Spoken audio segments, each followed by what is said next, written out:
किसान साथियों नमस्कार। आप देख रहे हैं एमके किसान ने यूट्यूब चैनल। किसान साथियों आज की इस वीडियो में हम बात करेंगे गेहूं की खेती के बारे में। जैसे कि किसान साथियों आप अपनी गेहूं की फसल में पहली सिंचाई करना चाहते हो और पहली सिंचाई हम कितने दिनों की बात करें और पहली सिंचाई पर हम कौन कौन से खाद डालें जिससे क्या होता है कि हमारे पौधे एक अच्छी तरह से ग्रोथ करें। और क्या है कि हमारे पौधे पीले पड़ जाते हैं, यानी कि सिंचाई करते समय ऐसा होता है कहीं भराव रह जाता है तो हमारे पौधे पीले भी पड़ जाते हैं। और क्या है कि हमारा पौधे एक अच्छी तरह से फुटाव नहीं लेता है, यानी कि हमारे पौधों के अंदर से हमें एक ज्यादा कल्लों की संख्या नजर नहीं आती है। तो उसके लिए हमें कौन कौन से खाद डालने चाहिए, यानी कि हम पहली सिंचाई पे ही उन खाद को डाल लेते तो क्या होता है कि हमारे पौधों की ग्रोथ भी एकदम अच्छी बढ़ती है और हमारे पौधों से हमें कल्लों की संख्या भी ज्यादा देखने को मिलती है। तो जैसे कि किसान साथी क्या होता है कि हमें कौन कौन से खाद डालने चाहिए और कौन कौन से फर्टिलाइजर डालने चाहिए और जैसे कि हम कितने दिनों के बाद पहली सिंचाई करें, यानी कि गेहूं में हम कितने दिनों के बाद पहली सिंचाई कर। तो जैसे किसान साथियों आपकी खेत की मिट्टी मोटी है, हल्की मिट्टी, तो जैसे कि हल्की मिट्टी है तो आप 20 से 22 दिन के अंदर सिंचाई पहली कर सकते हो। अगर आपकी खेत की मिट्टी मोटी है तो क्या है कि आप 22 से 25 दिन के अंदर आप सिंचाई पहली कर सकते हो। ये तो रही हमारी सिंचाई की बात। अब करें हम कौन कौन से खाद डालें जिससे क्या है कि हमारे पौधा ग्रोथ अच्छी तरीके से करे, हमारा पौधा फुटाव अच्छी तरीके से ले और हमारे गेहूं के जो पौधे हैं वो पीले नजर नहीं आए। और हमारे पौधा अगर फुटाव अच्छी तरीके से लेगा तो हमारे पौधों की कल्लों की संख्या भी हमें ज्यादा देखने को मिलेगी, जिससे क्या होगा अंत में हमें गेहूं की अच्छी पैदावार देखने को मिल जाएगी। तो जैसे कि किसान साथी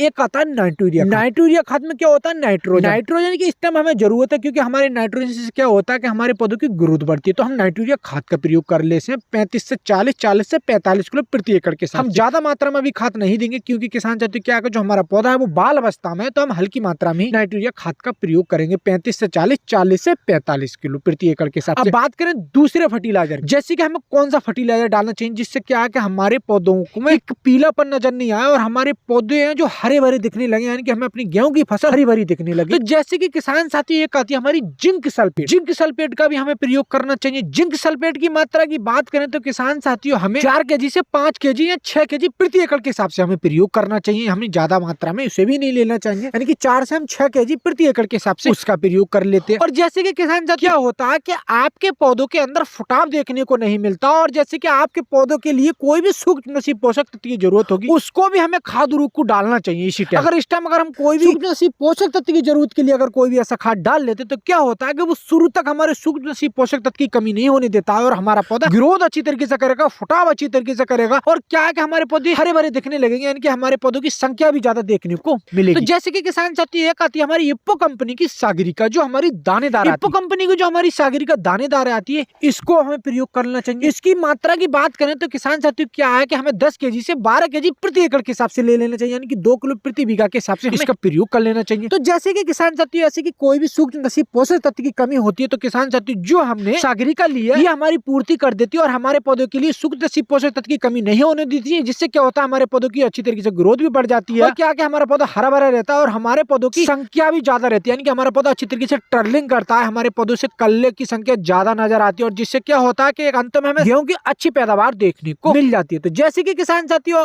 इन खादों का प्रयोग कर लेते हो पहली सिंचाई पे तो आपके लिए अंत में गेहूं की अच्छी पैदावार देखने को मिल जाएगी। तो किसान साथी ये जानकारी आपके लिए कैसी लगी, मैं आपसे उम्मीद करता हूँ ये जानकारी आपके लिए बहुत ही ज्यादा पसंद आई होगी। तो मेरी वीडियो के लिए लाइक कर दो, ज्यादा से ज्यादा शेयर कर दे और जो मेरे यूट्यूब चैनल पर नए हैं वो मेरा यूट्यूब चैनल सब्सक्राइब कर दे, पास में आए बेल की घंटी को भी दबा दे, इससे आने वाली हर वीडियो की नोटिफिकेशन आपके लिए पहले से पहले मिल जाए। किसान साथियों आगे मिलते हैं फिर से एक नई वीडियो में। नमस्कार किसान साथियों।